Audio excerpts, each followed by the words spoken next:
of silence in memory of Preston. For those of you, I know that you've seen him on the screen.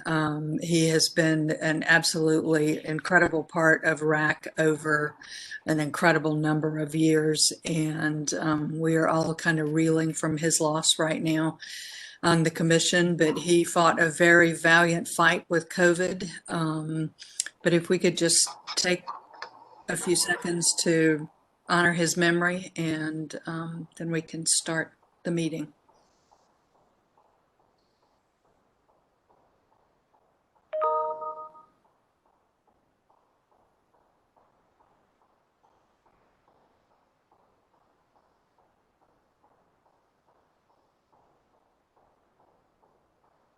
Thank you, everyone. I'd like to start with kind of a recap of our last meeting because we had... Yep, we need to do roll call first. Is that okay? Oh, yep, absolutely. Go ahead. Nick, are you going to do it? Oh, sure. Okay. Commissioner Ballman? Yes.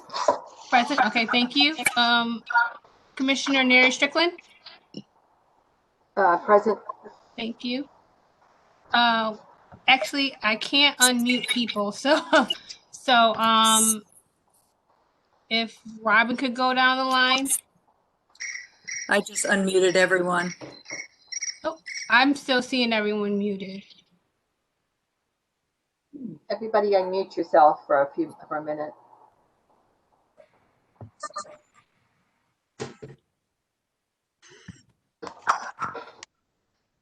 Okay, let's start from the top again. Commissioner Bowman? Present. Thank you. Commissioner Neri Strickland? Present. Thank you. Commissioner Mulady? Present. Thank you. Commissioner Douglas? Present. Thank you. Commissioner Heseltine? Present. Thank you. Commissioner Thompson? Present. Thank you. Councilman Tower? Present. Thank you. Commissioner Stevens? Present. Commissioner Cubine? Present. Thank you. And Commissioner Jenkins? Present. Thank you.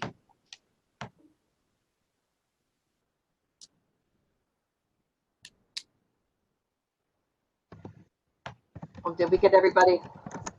Yep, I think that we got everybody there. We had quite a long meeting last time, and hopefully we're going to be able to wrap this one up a lot quicker now that we've kind of established some priorities.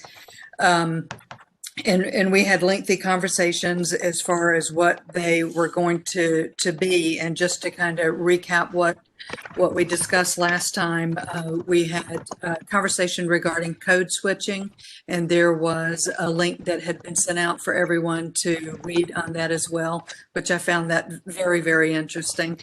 And then we had talked about the development of a diversity and inclusion toolkit that would help the resort businesses in becoming more diverse and inclusive.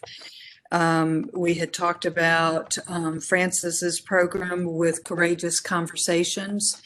And I guess now we need to get into the nuts and bolts of how we can go about establishing these items. Does anyone have any comments on that? So,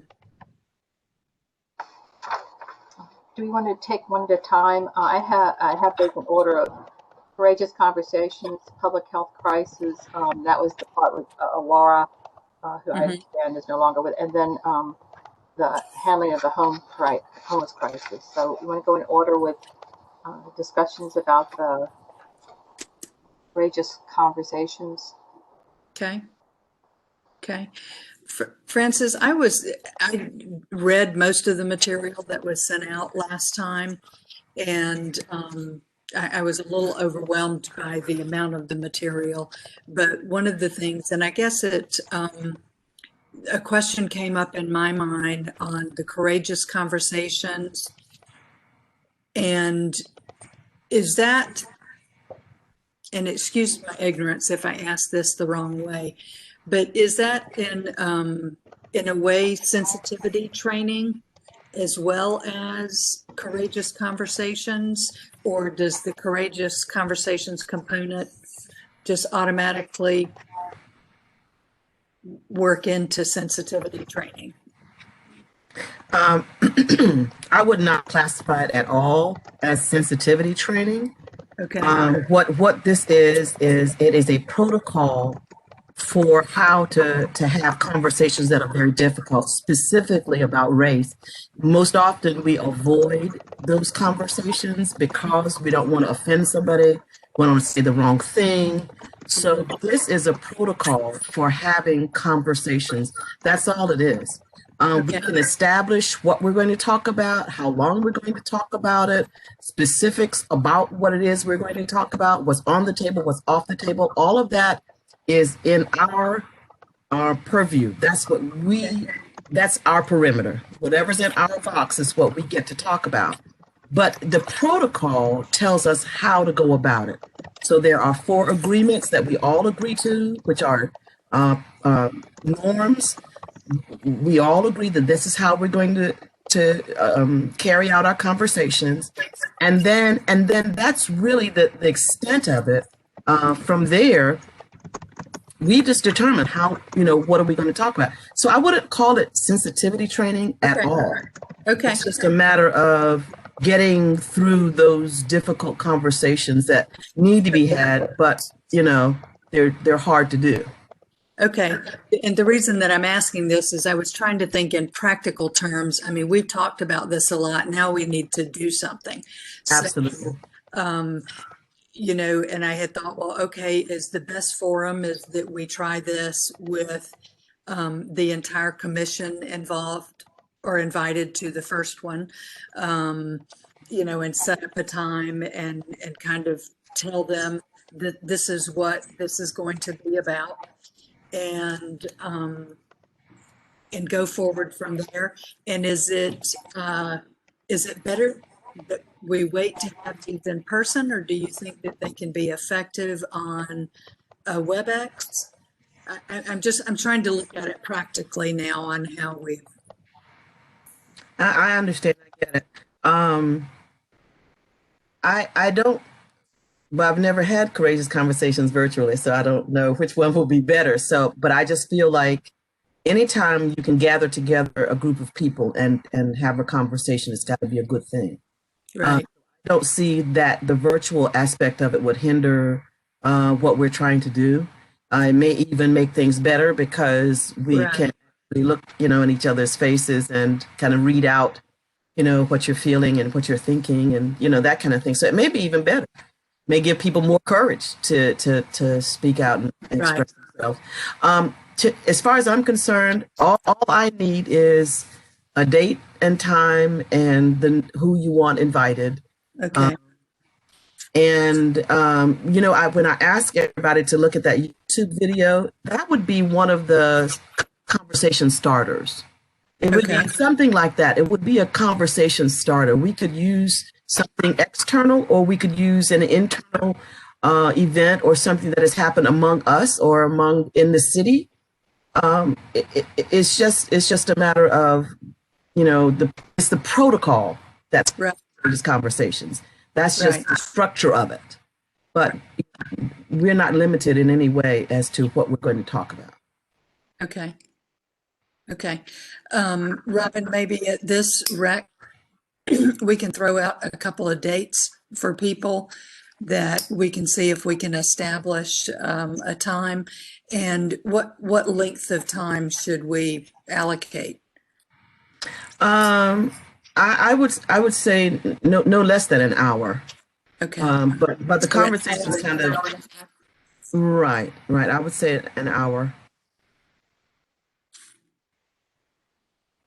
And Francis, how many people are we talking about? I think BJ is talking about the entire Resort Advisory Commission, and I know there would be some human rights commissioners that want to observe, if nothing else. Is that too many people? So I've had conversations with as many as 100 people at a time. I've had conversations with as few as 5.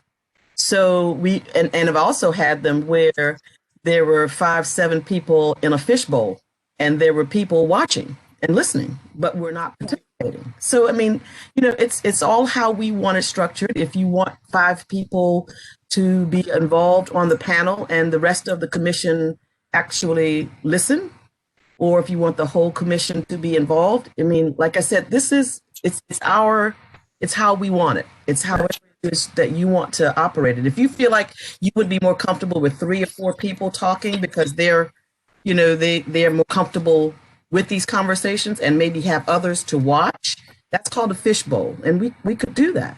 Or if you want everybody involved and everybody take their turns and raise their virtual hands if they want to say something, yeah, it's our thing. So however we want to do it, we can make our decisions on how we want to do that. Well, Bobby and Sylvia, I know you guys have been former commissioners and sat on RAC for many years, and you know that this is a group that most of them are not going to be comfortable in voicing. I mean, I'm just being honest here. I mean, this is kind of out of their bailiwick. What do you guys think is the best approach? I'd love to see everybody participate, but maybe that's not the right. I don't know. I'm thinking maybe a small group, and then we all observe. What's the feel for everybody else? Because I'm out there. I've thrown out black, white, whatever, my entire life, because I am a minority. So how does everybody else feel about this? Or I could ask like 5 or 6 commissioners to participate in this first time and see if we need to make changes, and then invite another group of 5 or 6 after that. I mean, I'd like for it to be somewhat intimate.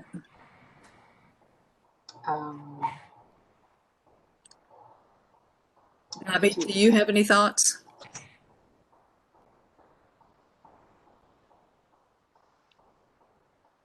You're muted. Can I unmute him?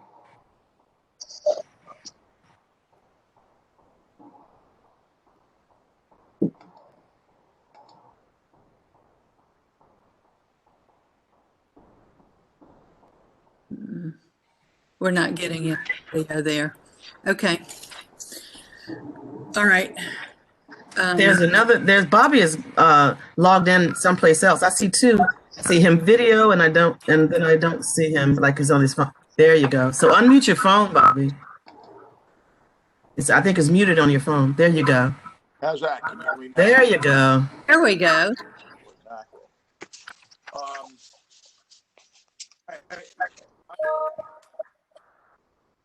BJ, I agree with you. I don't think everybody's cut out to fall into line to be productive in doing this. And I think you want to look for productivity. Otherwise, it's just spinning wheels. If people don't want to be there, there's no reason to recruit them. I think you almost have to go, as chair, you almost have to go down the line and say, are you interested in this? And no is a good answer. And that's my thought. Okay. I definitely agree. I have to tell you that the sessions when I conducted them with the schools, the sessions where people were asked, volunteered to come, were certainly much more productive, as Bobby has said, than when you were required to come and sit an hour, after school. You didn't want to be there. You didn't want to talk about this. It's hard to talk about, you talk. What is that going to do? You get all of that to, in the package too. And that could be, like he said, counterproductive. So I agree. Maybe go down the road and ask them, tell them we're getting ready to start some courageous conversations about race. You have to make sure you say that. Courageous conversations about race. Are you interested in participating? And see what you get. Ginger has been in sessions with me before, and I think, like I said, it's all a matter of, whether or not you'd like to participate. Ginger, can you give them some insight on maybe what you thought when we had those sessions at school? Uh-oh, you're muted. Ginger. Okay. We were rarely attended those sessions, and so it was very, very productive. So that's the only frame of reference that I have. I don't have where people were required to attend. So that's the only frame I have. So I would agree with that. Okay. Uh-oh, Now you're we're muted, talking. BJ.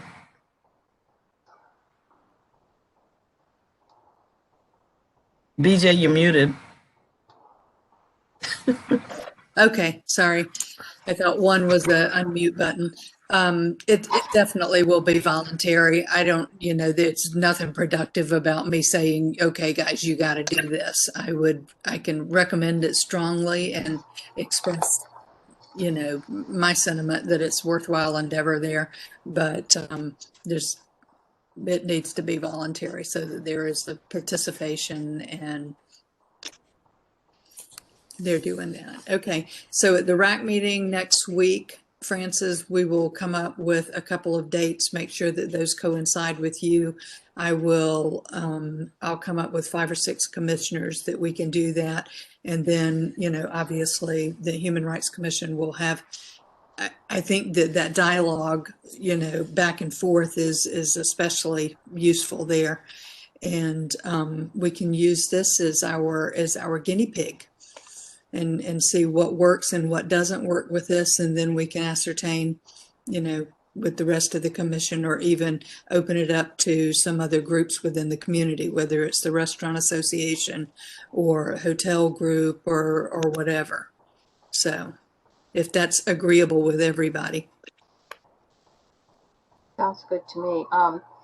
Also, while we're here, BJ and I were talking earlier, and I apologize. There's so much going on, but since this is a unique group of 2 commissions together, BJ and I are having a little bit of hard time following everything.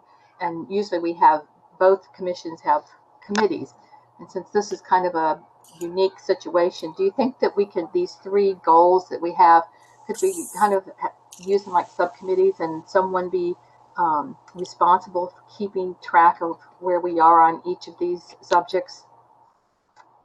Would that be good? It would be really good for Sylvia and I.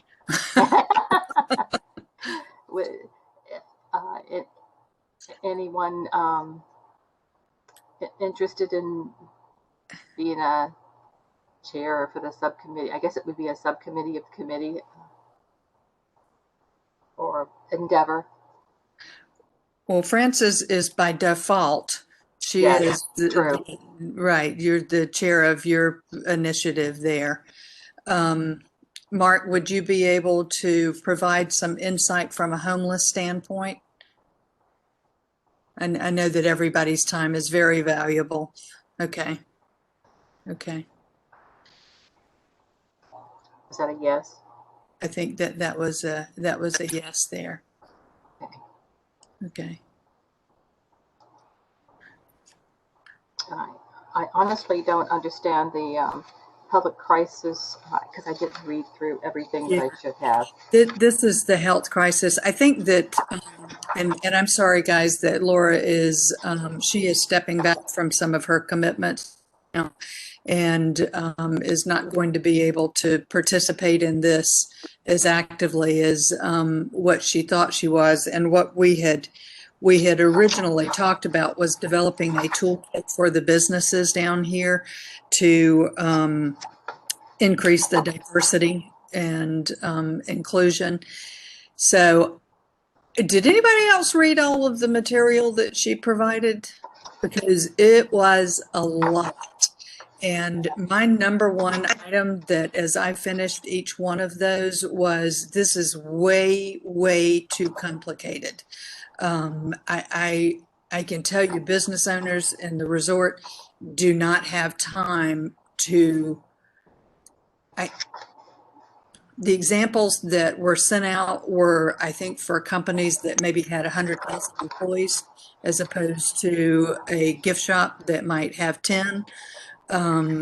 So I think that we need to kind of look at what is realistic here in what we're doing. Since you read it all, is there anything in your mind that pops out that would be something that is, like you said, realistic that we could accomplish with our group? Because to start doing something and not get any results would, to me, I would just as soon not do it than fail at it. Right. If it is agreeable with the group, I would like to reach out to Richard Maddox. He's the owner of the local Dairy Queen down here, and Richard is the one that actually brought it up to me originally, and then Laura said something about it, and since she was a RAC commissioner, I invited her to come on with this. But I'd kind of like to reach out to him, if you guys are agreeable, and see what his original thoughts were. And we can go forward either with having him start participating in this group, or, and helping lay out what this plan should actually be. I think that's it's fine with me, and since he's a formal a council member, but would he be coming in as this group, which I was asked to join, but love, what is it? Love, learn, No. listen, love. No, So and this is not that. This is not listen, learn, and love, and I had made that abundantly clear to both of them, that was not what we were looking for as a group here, and I can re-clarify that when I talk to him. Okay, thank you. I think that his desire to move this forward or do something with this may have come out of some of the conversations that he had with the Listen, Learn, and Love group, but it does not need to fall under that banner. Hey, BJ, I did materials, and to me it seemed that the keystone in it is about the business toolkit, Right. And the statement that she shared, that failure to recognize issues and have an equity statement is bad for business, the environment, and the community, because they're all interdependent. So that to me seems the key piece. And if we are, I think it's a very good statement. If we are looking at, maybe Francis, if you see that also, if that's something that we're looking at as an end product for the RAC, I think we're in a good line without having to go into the weeds on everything. That's just a general thought that I had for reading it. I'm not a business person, but it just made sense. Yeah, I agree that statement was impactful when I read it as well. But I think that we may want to even simplify that statement down to something a little bit shorter. And I can tell you, businesses right now, whatever they are in the resort, everybody is understaffed, and we got to make it simple in order for them to actually implement. So, Carla just reminded me that she had offered to help Laura, so I'm going to take that as a volunteer. Great. Is that correct? Unmute her so she can scream at me, please. Or unmute yourself. Is that you'll take that for action? Absolutely. Yeah. Okay, thank you. I'm more than happy to work with, I wasn't aware that Laura was stepping back. And so I'm more than happy to work on that. Okay, great. Thank you. Okay. Okay. All right, well, that comes through, I think, the majority of what we need to have moving forward. Mark, do we want to establish some specific items as far as homeless initiatives that you had voiced?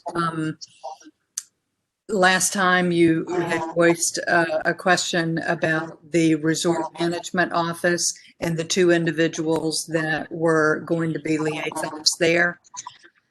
Yeah, BJ, what I've done since our last meeting, I've met with Brian, also met with Pam Shine, and learned about block by block ambassadors too. So I spent about 2 hours researching them and still trying to understand their whole process down here at the Oceanfront and what they'll be doing on Atlantic Avenue. I will be working with Pam to help hire the two outreach workers that'll be down here. And Pam assured me she will also be part of the training for the ambassador program. And if nobody's heard, they've hired a company called Block by Block Ambassadors. They work in a lot of cities, and they bring about 30 people plus that will be working in Atlantic Avenue to work with all types of situations, homeless being one. They report back to the police on crimes they might be seeing. They're supposed to keep things clean. They're supposed to keep track of graffiti and things like that in codes. So they are going to be starting, I think April is their time frame. Right. So been following that. And again, my concern was how they're going to interact with all our visitors down here, just not the homeless either. So I've been doing a lot of research and reading about it so I can understand the whole process. And overall, most cities have had decent reports on them. I did read a lot of employees' gripes about hours and the way they were treated, but overall, it seemed like a fairly decent company. And my concern was their training. So I'll be working with Pam on that also. Okay. Were there specific areas of training that you? Well, the training I'll be watching is mainly their interaction with the homeless and how that funnels back to the outreach workers and how that gets back to the Housing Resource Center. I did participate in the homeless count the other day at the Oceanfront, and there was only 3 homeless people actually at the Oceanfront that we came across. There were some further back in the woods and stuff like that, but as far as the Oceanfront, most of them have gotten shelter right now under the program they have. Right. They've done a good job on that. Yeah, Mark, when is that sheltering program going to run out? Because, I mean, we have had a huge difference in homeless down here at this point, and I'm concerned that all of a sudden, when the funding runs out for that, that we are going to all of a sudden have a major issue. And that's a conversation I'm having also right now. They don't have a final date on that. I don't know if it's going to run normally like this is not winter shelter. This is more of a program where they're moving people from the hotels to housing. So there was no answer when I asked the question. So I'm following that also because that was one of my concerns too. They have 115 people in the hotels right now about. And so that is quite a few people. So no matter what's going to happen after that, I will follow it, still following it. So I'll have a better idea here probably another couple of weeks after they get the count done. Okay. Councilman Tower, do you know if any additional funding has gone out to have that program extended from a? I don't off the top of my head, BJ. The additional monies that we've gotten for housing tend to be segregated from the other grants, but this last, we still have, as you know, several million of dollars somewhere in, I think, in the mid-teens that we have not decided how to distribute yet. The city manager's made a very brief kind of overall gross number. Right. And I know some of that probably is for housing, but I don't have it in front of me at the moment. Okay. All right. Thank you. Housing tends to be more complicated than some of the straight grant programs. Right. And the other issue we're running with housing is housing. You know, it's very difficult trying to find places. Yeah. So that's the other problem we're having.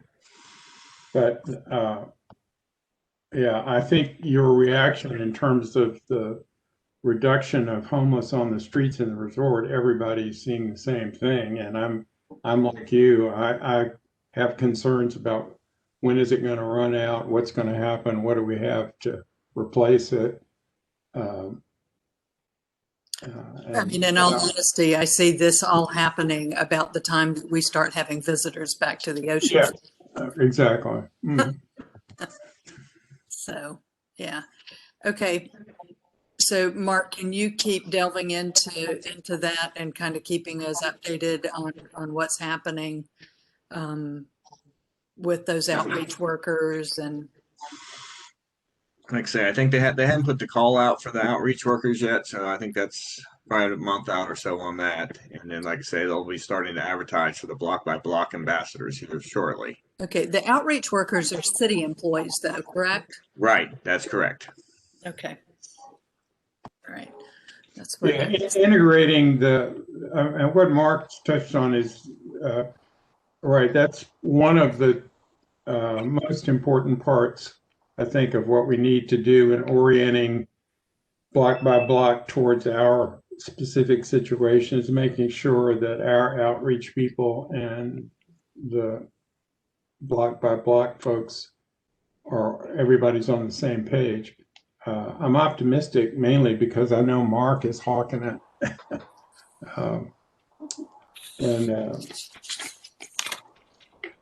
I think they're actually starting in March with kind of a soft opening training and soft opening so that on April 1, we've been told that they will be ready to be in full force and ready to go.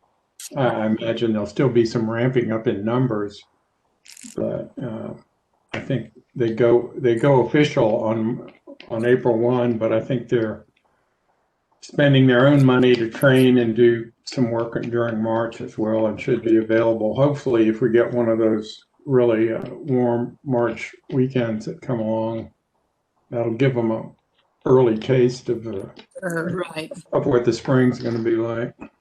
Okay. Another note on that subject, Mark, and you probably are aware of this, but the police chief has established a resort liaison squad out of the 2nd precinct, which is going to go back more towards community-based policing, but they need to be kept in the loop about what is happening from a homeless standpoint as well with the outreach workers. And they usually have an officer at our Oceanfront meeting Right. that comes in, so we kind of stay in touch with them. And I'm in communication with Captain Wichendall. Okay. Boy. Yeah, just real quickly, talking about this, since we have Mr. Malati here, I know Human Rights Commission, we just have already started planning everything virtually because there's too many variants coming about what's going on. But as far as entertainment at the oceanfront or activities, Bobby, can you update us on that?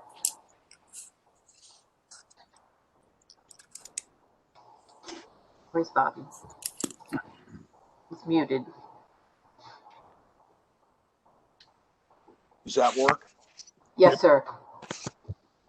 Yes. No. Yes. I can hear Yeah. it. I can hear you. Okay, Can good. everybody else hear him? Yeah, we hear you. The update at the oceanfront, and BJ, you're in the loop on this too. We've submitted what's called a phase 2 or plan B to the city. We've told them what we need to implement it in terms of dollars. The plan is done. It's been given to the city.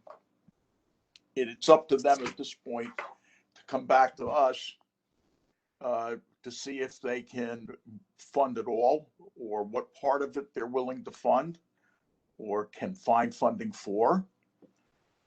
We can certainly fit into whatever funding is available. We'll do whatever it takes. We have a very small reserve. that we can dip into that we used, for instance, this year to help prep holiday lights to get ready to for public consumption.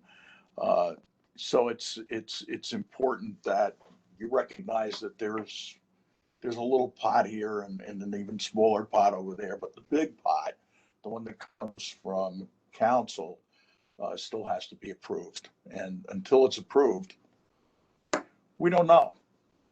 And I know you've been frustrated with this thing too, BJ, because you've been in on all the meetings, and you'll hear more about it in the meeting coming up next week, where we're going to actually lay this all out with Brian Solis and Jamie Files and you guys, the entertainment task force.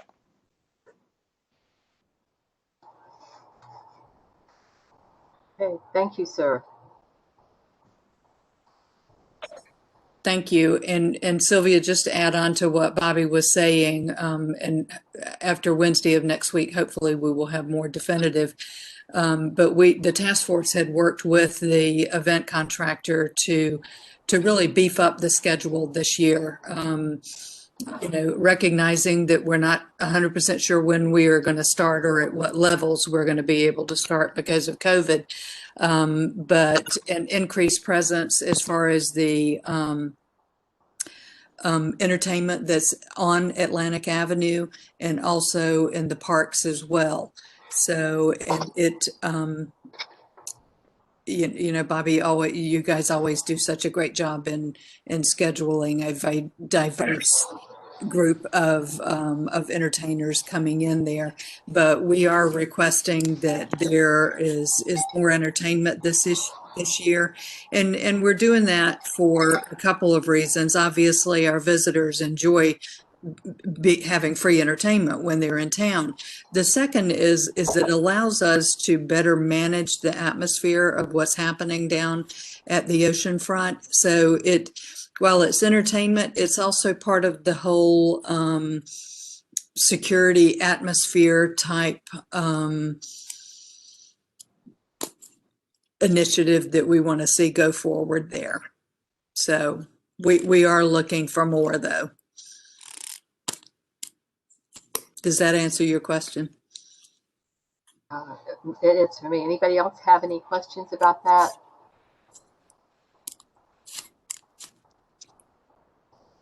Okay.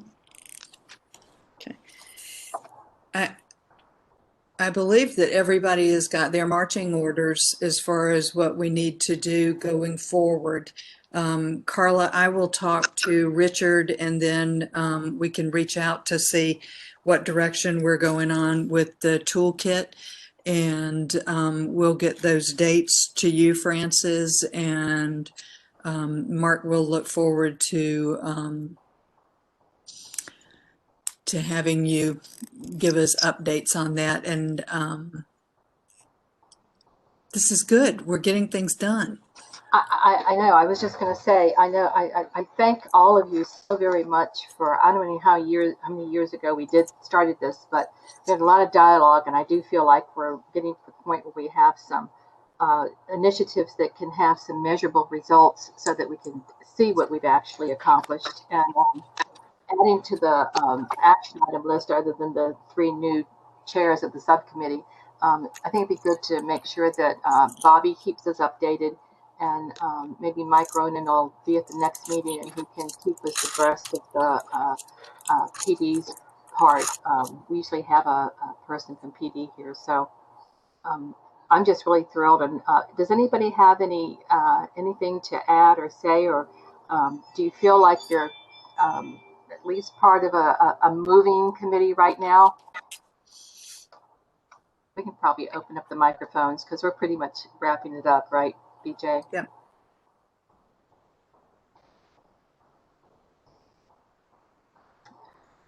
Ladies, one.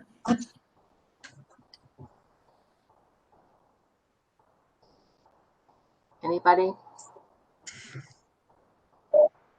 Okie dokie. Okay. All right. We need to set our next meeting. Yes, ma'am. Every year. Are we all good with still Friday afternoons? A month from now would be February the 26th. Does Okay. that,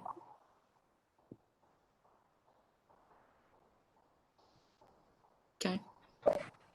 February 26th at 3 o'clock. That won't be a good date, but you know, that doesn't stop everybody else from meeting, but I may have to excuse myself on that day. Okay, well, what about The Thursday? Is Thursday, the 25th, a bad day? I'm on that afternoon. Francis, could you do Thursday? Yes, the 25th is fine. Okay. Is everybody else okay with the 25th? Okay, 25th at 3 o'clock.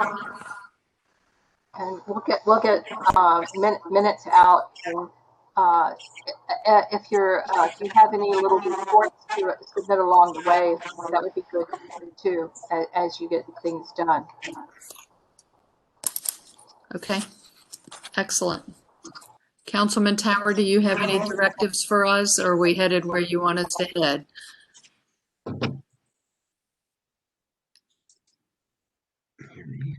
You're muted. You're doing great. Keep up the good work. All righty.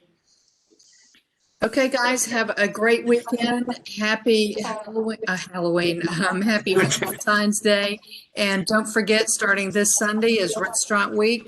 Please feel free to eat out or order takeout. Okay. Thanks, you guys. Thank you.